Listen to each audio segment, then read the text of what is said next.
항상 저희 KUMC TV를 시청해주신 시청자 여러분 안녕하십니까? 지금부터 뉴스를 시작하겠습니다.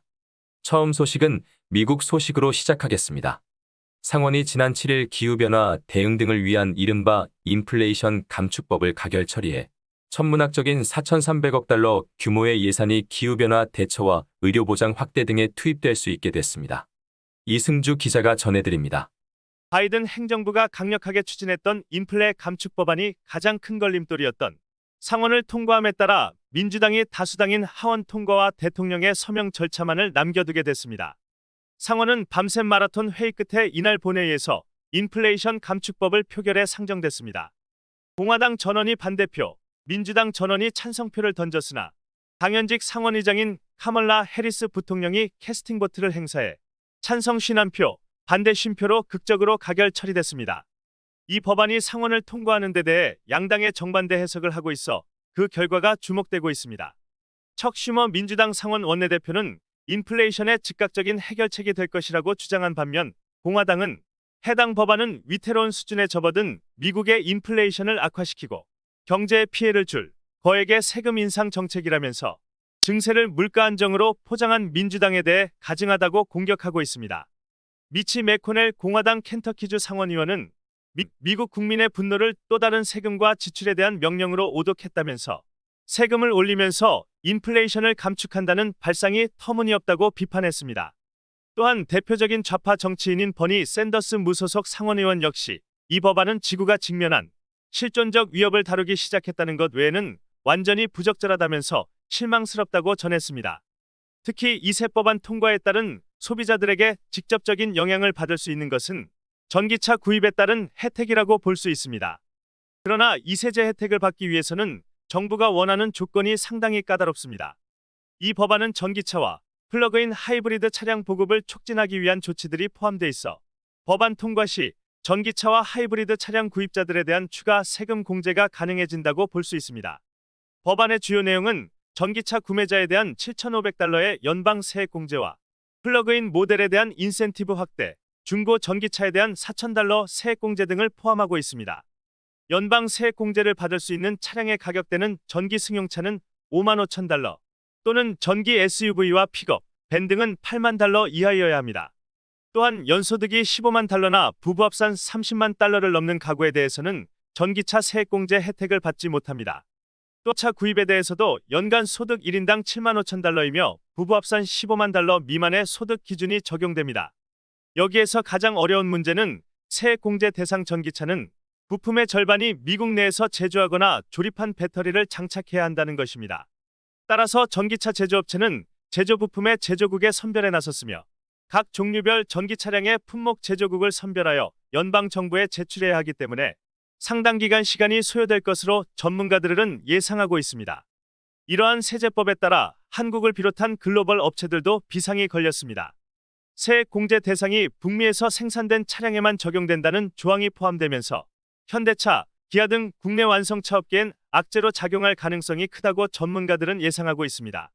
현대차 아이오닉 5, 기아 EV6 등 미국 시장에서 인기를 끌고 있는 제품은 현재 한국에서 생산해 미국으로 수출하고 있는 형편입니다. 그러나 이러한 부정적인 반면에 LG 에너지솔루션과 SK온, 삼성 SDI 등 국내 배터리 업체들은 해당 법안에 따른 수혜가 기대되고 있습니다. 배터리 3사는 GM, 포드, 스텔란티스 등 완성차 업체와의 합작법인과 미국에서 단독 공장을 건설했거나 이미 가동하고 있기 때문입니다. 한편 자동차 업계에서는 연방세액 공제에 따른 자세한 행정시행령이 발표된 이후에 소비자들의 구입 열풍이 불 것으로 전망하고 있습니다. 한편 이번 인플레이션 감축법은 오는 12일부터 시작되는 의회에서 민주당이 다수인 하원에서 법안이 최종 통과되면 조 바이든 대통령의 서명을 거쳐 법안이 발효됩니다. 이상 이승주 기자였습니다. 다음 소식입니다. 57년간 북한에 억류됐던 국군포로 이규일 씨가 75세의 나이로 북한을 탈출해 57년간 북한에 억류돼 강제노동을 했던 국군포로 이규일 씨가 지난 8일 89세의 나이로 별세했습니다. 이 씨는 6.25 전쟁 당시 1950년 12월 한국군에 입대해 3사단 기관포 소대원으로 복무하다 2달 만인 1951년 2월 강원도 횡성 전투에서 중공군의 포로가 됐습니다. 자세한 보도는 이승주 기자가 전해드립니다. 이규일 씨는 중공군 포로로 잡힌 후 북한에 넘겨져 양강도 보천군의 협동농장에서 강제노동을 하며 살았고 2008년 5월 75세의 나이로 아내, 막내딸, 두 손녀와 함께 탈북해 그해 11월 한국에 입국했습니다. 이 씨는 이후 국군포로 인권 실태에 대해 증언하고 국군포로의 송환을 요구하는 등 다양한 인권 운동에 참여했습니다. 이규일 씨는 2019년 2월 한국 내 북한 인권단체 물망초가 펴낸 탈북 국군포로 증언록 작성해 2020년 9월 북한과 김정은을 상대로 한 국군포로 손해배상 청구 소송 등에 참여했습니다. 이 씨는 또 지난 2월 19일 토마스 오헤아 퀸타나 전 유엔 북한 인권 특별보고관을 만나 북한 내 국군포로의 인권 유린 실태를 설명하며 유엔 보고서의 국군포로 문제를 강조해 줄 것을 요청했습니다. 이 씨는 지난 5월 국군포로 유성복, 김성태 씨와 함께 윤석열 대통령 취임식에 참석하기도 했습니다. 국군포로의 대통령 취임식 참석은 한국 정부 수립 이후 최초였습니다. 이 씨의 유해는 국립서울 현충원에 안장될 예정입니다. 이세함으로 생존 중인 한국 내 탈북 국군포로는 14명으로 줄어들었습니다. 한편 이종섭 국방부 장관이 탈북 국군포로 이규일 씨를 13일 조문했습니다. 국방부에 따르면 이 장관은 유족들을 만나 애도와 감사의 뜻을 표하고 앞으로도 탈북 국군포로들의 공적에 합당한 예우와 처우를 다해 나갈 것임을 약속했습니다. 또한 박민식 국가보훈처장도 이날 국군수도병원에 마련된 고인의 빈소를 방문해 윤 대통령의 조화와 애도 메시지를 유가족에게 전달했습니다. 박 처장은 윤 대통령께서 국군 귀환 용사들에 대해 각별하셨고 역대 대통령 중 처음으로 이규일 용사를 취임식에 초청하셨다며 대통령께서 참으로 각별하고 애틋한 위로의 말씀을 주셨다고 전했습니다. 이승주가 전해드렸습니다. 다음 소식입니다. 제77주년 광복절을 맞아 지난 14일 한인 사회 및 종교단체들이 합동으로 광복절을 경축하고 대한민국 건국 74주년을 기념하는 연합행사가 LA 한인타운 내 가든스윗 호텔에서 열렸습니다. 다보나 기자가 전해드립니다. 이날 행사는 광복 77주년과 함께 74년 전 대한민국은 자유민주주의와 시장경제, 한미동맹을 결성, 기독교의 공론에 의해 건국된 대한민국은 위대한 국가입니다라는 표어 속에 성대하게 거행되었습니다. 이날을 기념하기 위한 대한민국의 정체성과 대한민국은 이런 나라로 가야 한다는 주제로 권영의 국가원로회의 공동의장의 특별 안보 강연이 있었습니다. 이날 특별 강사로 참석한 권영의 장로는 제30대 국방부 장관과 제21대 국가안전부장을 역임했습니다.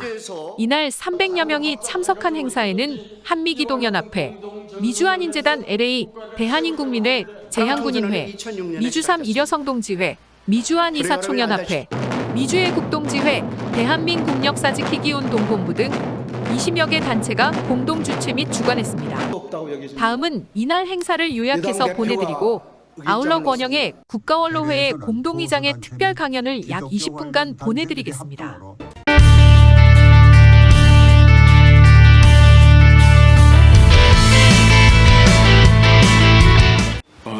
여러분 반갑습니다. 사실 여기 오른쪽에 있는 사진은 5년 전에 박근혜 대통령께서 탄핵을 받을 때 그때 시청 앞 광장에서 탄핵을 반대하는 탄기국에서 행사할 때 그때 사진을 여기 지금 비친 것 같습니다. 5년 전에 탄핵을 받을 때 그때 박근혜 대통령의 탄핵, 저는 박근혜 대통령하고 솔직히 악수 한번 해보지 못한 사이입니다. 그럼에도 불구하고 왜 탄핵을 반대하느냐 하는 모임에 앞장을 쓸 수밖에 없었느냐 하면은 그것은 곧 박근혜 대통령의 탄핵이 아니라 대한민국에 대한 탄핵이기 때문에 그래서 제가 앞장을 섰던 겁니다.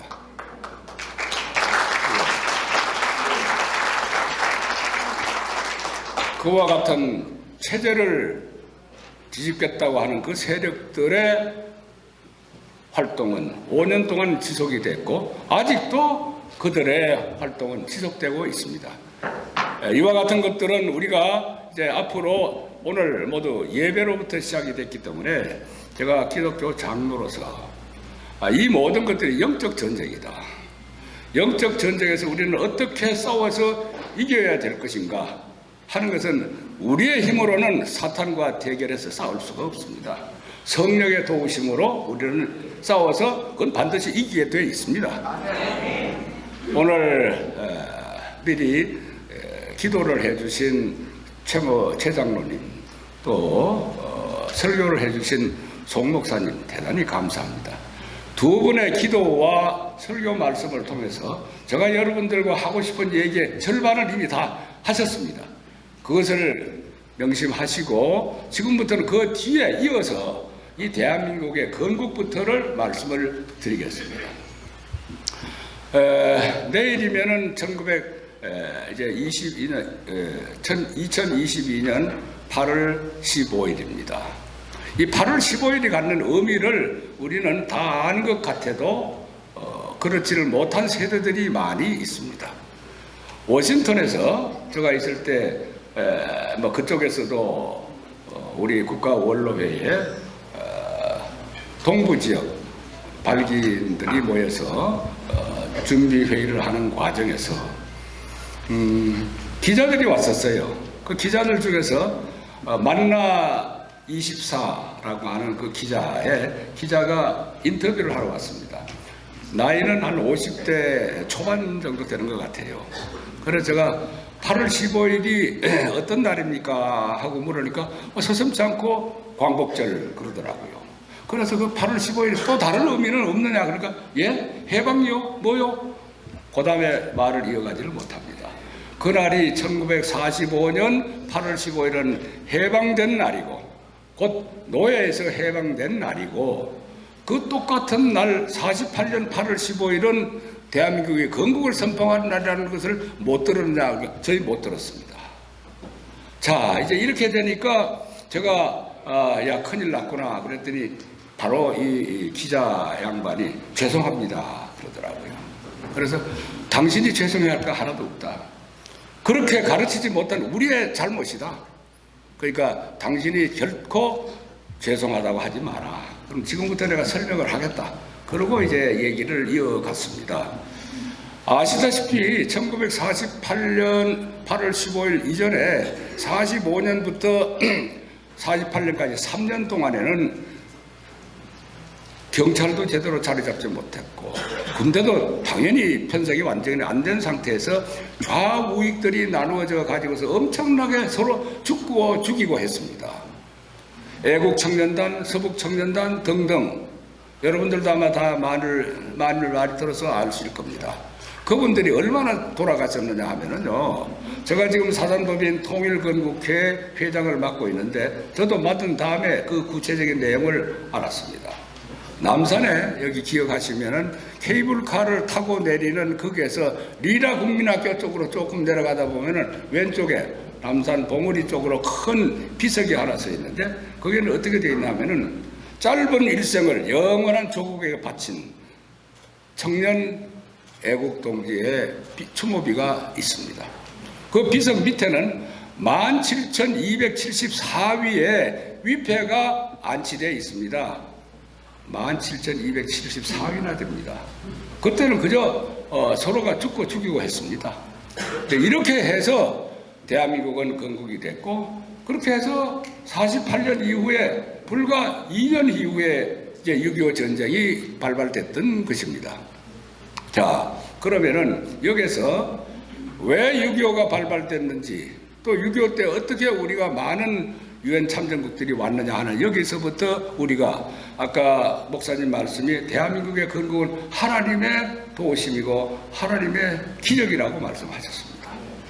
그래서 이때 이승만 대통령께서는 아까 여기 참 이승만 대통령과 관련된 저 패널을 갖다 놓으셨는데 정말 고맙게 생각을 합니다.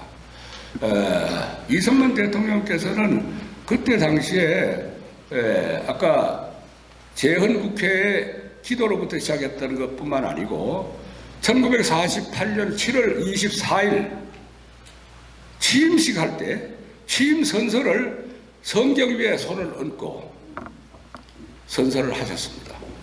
대한민국의 대통령을 장로 대통령이 여러 분이 지나갔습니다.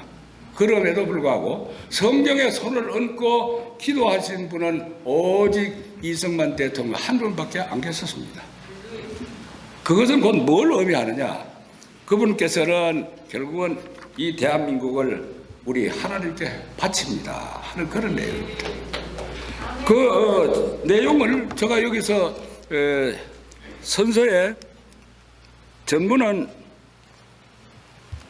말씀드리지 않겠습니다만은 오늘 대통령 선서하는 이 자리에서 하나님과 동포 앞에서 나의 직책을 다하기로 한층 더 결심하며 맹세합니다. 이렇게 선서를 하셨습니다.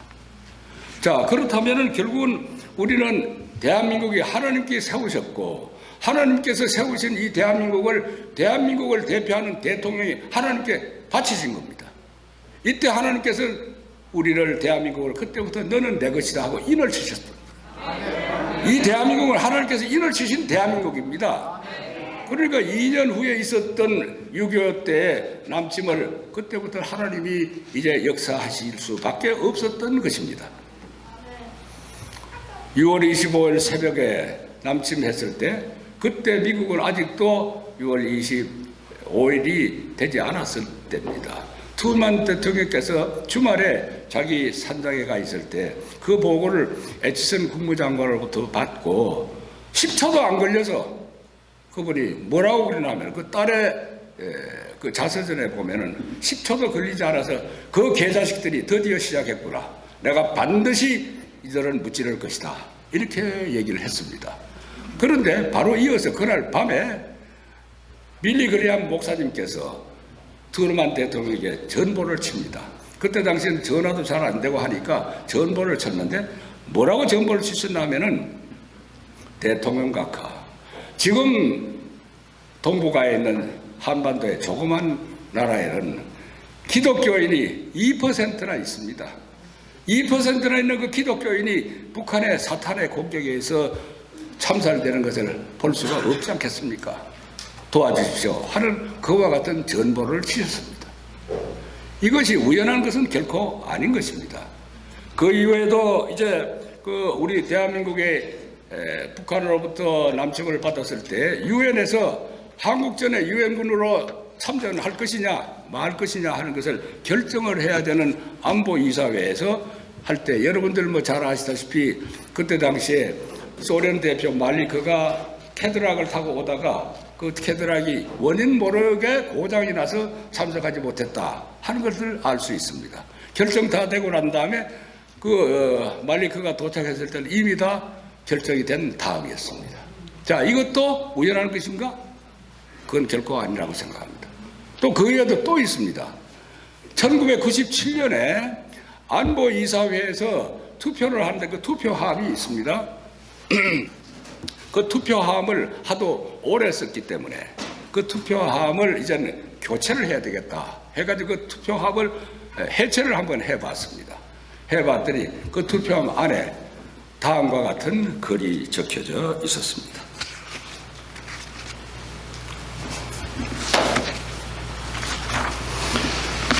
여기에서 결정되는 모든 것들은 인류의 행복을 위하여 의리에 입각한 결정이 되기를 기도합니다. 이것이 이태리의 안토니오라고 하는 사람의 이름으로 그 세공 기술자입니다. 그러니까 함을 만드는 철판으로 만드는 기술자인데 그 사람의 그게 안에 기도문이 적혀 있었다는 사실입니다.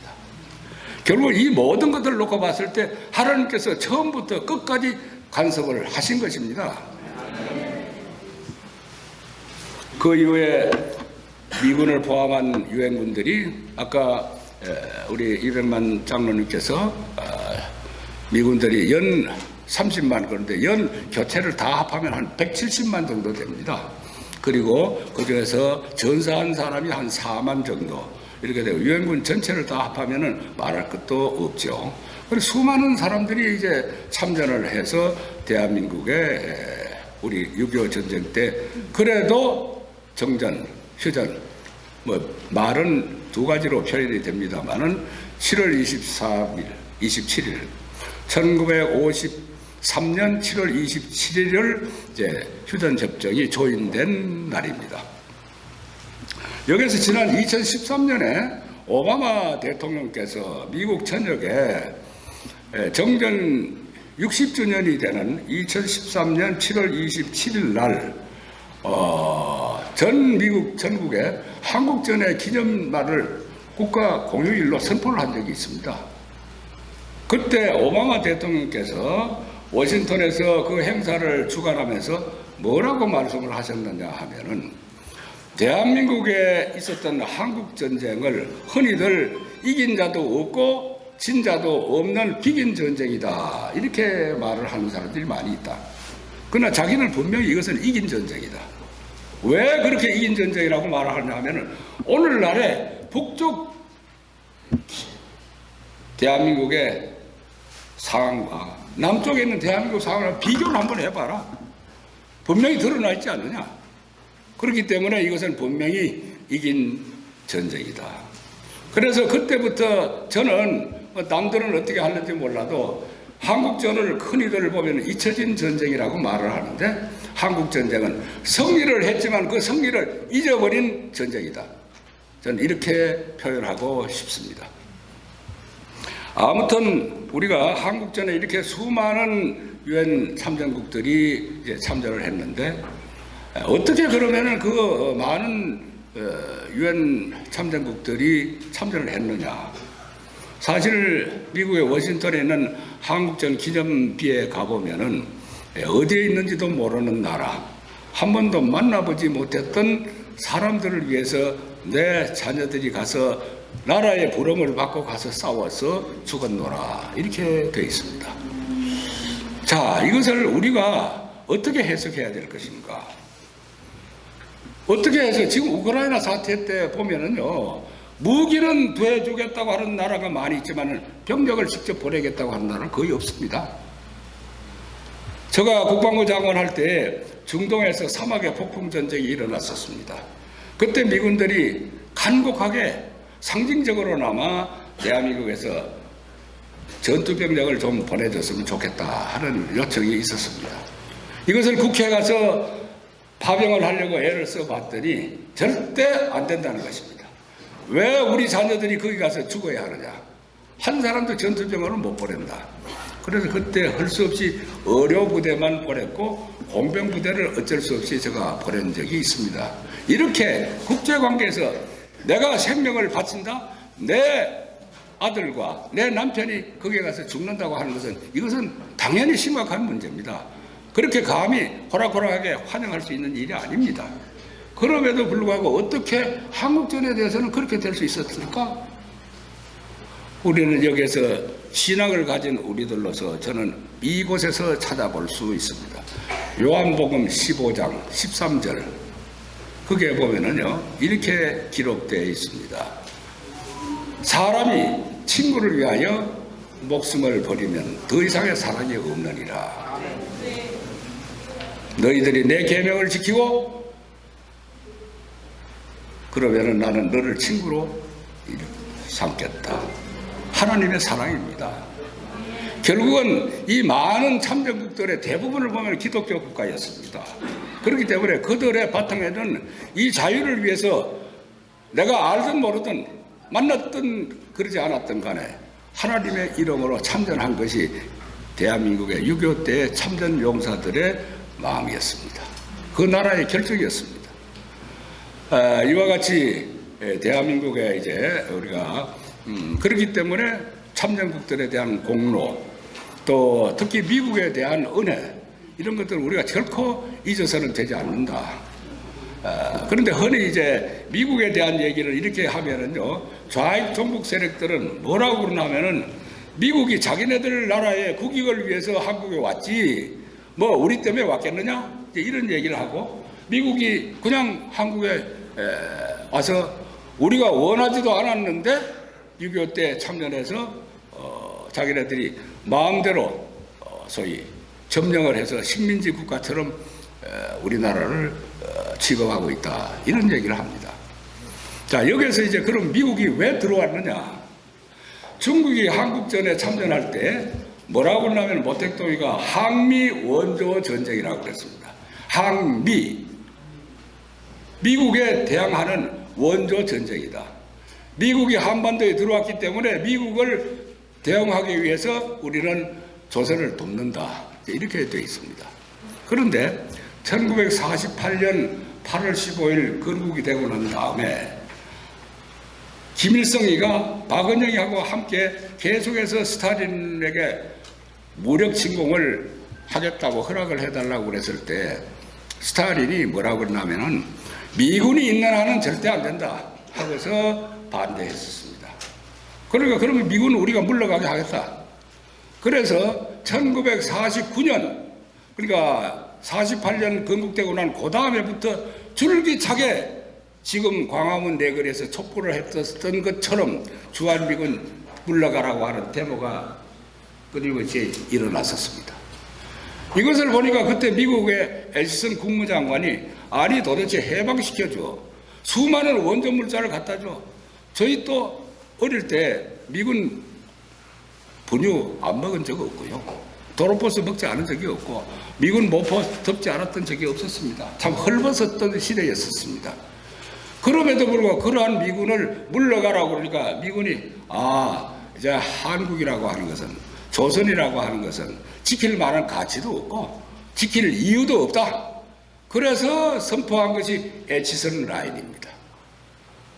그러니까 이제 옳다구나 하고 그 다음에 1948년 1월 달에 미군이 에치선 라인을 선포하자마자 5개월도 지나지 않아서 1950년 6월 25일 날 남침을 개시한 것입니다. 그랬던 미군이 왜 들어왔느냐? 김일성이가 천내로 오지 않았으면 미군 다시 올 리가 없습니다. 그러니까 그렇게 만일의 경우 자기네들 미군이 한국에 들어온 것을 이유를 삼고 비난을 한다면 불러들인 놈은 누구냐?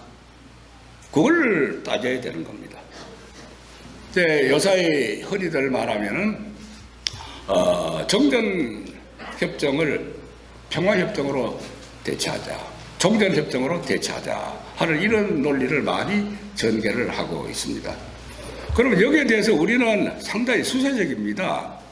전쟁이냐 평화냐 하는 걸 놓고 봤을 때 누구든지 평화를 원하지 전쟁을 원한다는 소리는 할 수가 없죠.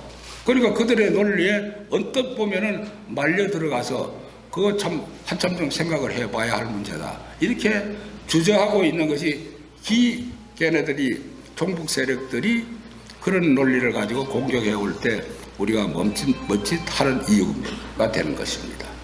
여기에 대해서 저희는 어떻게 대적해야 되느냐 하면요. 지구상에 많은 전쟁의 역사들이 있습니다.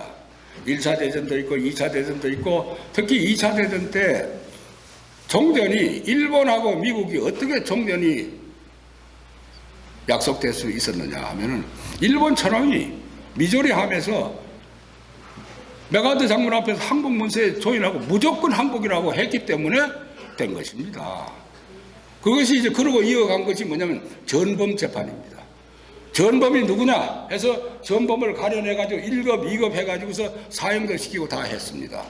그러면 저는 이렇게 주장하고 싶습니다. 만일의 경우 종전선언, 평화협정 하려면 좋다 하자. 그러면 6.25 전쟁에 대한 전범 재판하자.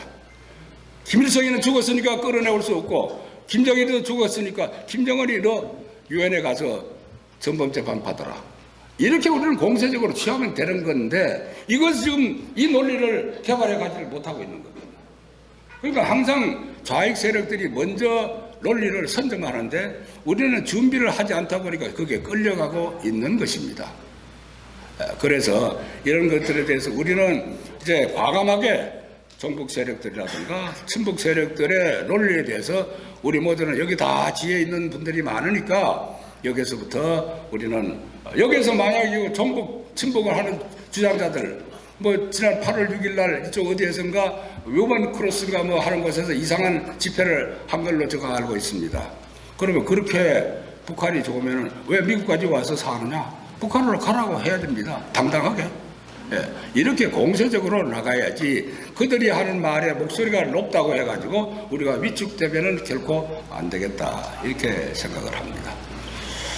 이제 시간이 많이 갔기 때문에 저는 반드시 성령께서 도우시면 우리가 반드시 이긴다. 그런데 하나 전제가 있습니다. 아까 요한복음 15장 14절에 너희가 내 계명을 지키면 하는 문제가 있습니다. 그건 뭐냐면 계명대로 살아야 된다는 얘기입니다.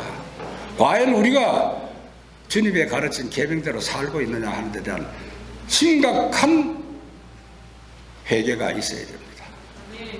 그리고 우리의 믿음을 바로 세워야 합니다. 흔히들 보면은 기도만 하면 된다 이런 얘기를 하는데 반드시 보면은 성경상으로 놓고 또 기도하면서 행동했지 기도하면서 이불 속에서 계속해서 하나님만 믿습니다 하고 있지는 않았습니다. 그렇기 때문에 이와 같은 측면에서 우리 믿음의 식구들은 오늘 우리가 여기서 1947년 분명히 경축해야 될 날입니다. 그러나 저희는 광복은 기억해야 할 날입니다. 다시는 노예가 되지 않겠다고 기억해야 될 날입니다. 진짜 경축해야 될 날은 1974년 건국을 경축해야 될 날입니다. 그러니까 저는 똑같은 8월 15일을 경축, 광복 77, 건국 74. 이제 앞으로는 이런 식으로 이 8월 15일을 여러분들이 여기에서 지키고 한국에서도 지금 그와 같은 움직임이 바로 아마 내일 일어날 것으로 믿습니다. 그래서 이 대한민국, 위대한 대한민국, 하나님이 너는 내 것이라고 인치신 이 대한민국을 이제는 자신을 가지고 나가야 되고, 이 대한민국이 왜 미래가 밝으냐 하면은요, 제가 월남전에 최초에 명호부대는 간다 할 때 참전을 했었습니다. 그때 작전 지역에서 사이곤에 출장을 가려고 비행기를 타고 이렇게 가다 보면은 한없이 펼쳐져 있는 밀림의 그 넓은 들판을 볼 때 마음속으로, 야, 왜 우리 조상들은 좁은 땅덩어리에 부족한 자원이 있는 여기다가 우리를 태어나게 하셔서 그 우리가 지금 이렇게 고생을 하는가, 이 넓은 월남 땅에 한 깃털이라도 좀 우리에게 줬으면 얼마나 좋을까, 이제 이런 생각을 했습니다. 그런데 조금 지나고 보니까 마음이 달라졌습니다. 왜냐하면요, 땅이라든가 그와 같은 지화 자원보다도 더 중요한 것이 사람입니다. 우리 배달민족, 우리 한국민족은요, 지금 세계적으로 IQ가 높은 순서를 어느 조사에서 이렇게 보면은요, 제일 통계상으로 보니까 얼마 숫자가 되지 않는 싱가포르이 평균 IQ가 108로서 조금 1위가 돼 있고, 한국이 106으로서 2위가 돼 있는 걸로 돼 있습니다. 그러나 우리가 가장 우수한 민족이라고 하고 있는 이스라엘 국민이 IQ가 얼마냐면 95입니다. 순서는 12번째 밖에 되지는 않습니다. 그럼에도 불구하고 어떻게 세계 노벨상의 3분의 1 이상을 받는 우수한 민족이 됐느냐 하면은 그것은 아무리 다이아몬드 원석이 좋다 하더라도 갈고 닦아야 합니다. 갈고 닦는 것은 바로 교육입니다. 이 교육은 가정교육에서부터 시작이 되는 것입니다. 그래서 여러분들, 해외에 있는 여러분들이나 국내에 있는 우리들이나 모두 다 이제는 자녀들의 교육을 이제 집중해서 시켜서 앞으로 통일 대한민국은 우리 세대의 통일을 볼 수 있으면 얼마나 좋겠습니까마는 보지 못할 경우에도 그 세대가 통일 세대로서 길러져 갈 수 있도록 후진들을 교육시키는데 모두 다 집중해 주시고, 그런 것들을 보니까 제가 봤을 때 여기 대부분 오신 분들은 처음에는 나는 비록 어려운 한국에서 삶을 살았지만은 미국이라고 하는 곳에 가서 나는 아메리칸 드림을 이루겠다. 여러분들의 아메리칸의 드림은 저는 자녀들을 훌륭하게 교육시켜서 하겠다는 그것이 드림입니다. 이제 그 드림이 이제는 그들이 마음껏 지금 전 세계 우리 젊은이들이 두각을 나타내고 있지 않습니까? 이들을 도우면 되는 겁니다. 지금 한국이요, FTA를 맺은 나라 중에서 세계에서 3번째로 가는 나라입니다. FTA 자유무역이라는 거 있으시죠? 요새는 영토를, 과거에는 그냥 토지를 가지고서 영토라고 그랬는데 최근에는요, 경제 영토라고 하는 얘기를 갖습니다. 경제적으로 우리가 얼마만큼 영향력을 행사하느냐 하는 데에 따라서 경제 영토가 결정되는데, 우리 대한민국은 경제 영토로 보면 3번째입니다. 중국보다도 더 넓습니다. 이와 같은 걸 바탕으로 해서 하는데, 문제는 그 경제 영토를 뒷받침해주는 FTA를 가장 많이 맺은 나라들의 대부분이 6.25 때 참전된 나라들이 거기에 우리들과 함께 자유무역을 찾고 있다는 얘기입니다. 6.25에 참전된 나라들이 21개국이죠. 그 다음에 6.25 끝난 다음에 우리들에게 경제 지원과 금전 지원을 했었던 나라들을 전부 합하면 67개국입니다. 그때 당시에 나라가 전 세계 유엔에 등록된 나라가 한 150개국이 되는데 반 이상이 우리 대한민국의 우호국이라고 하는 것, 이것이 우리가 앞으로 세계로 뻗어나갈 수 있는 자산이라고 하는 것을 아시고, 여러분들 결코 여러분들뿐만 아니라 여러분들의 자손들에게 희망을 가지게 해주시길 바라면서 저의 얘기는 여기서 끝을 내겠습니다. 고맙습니다.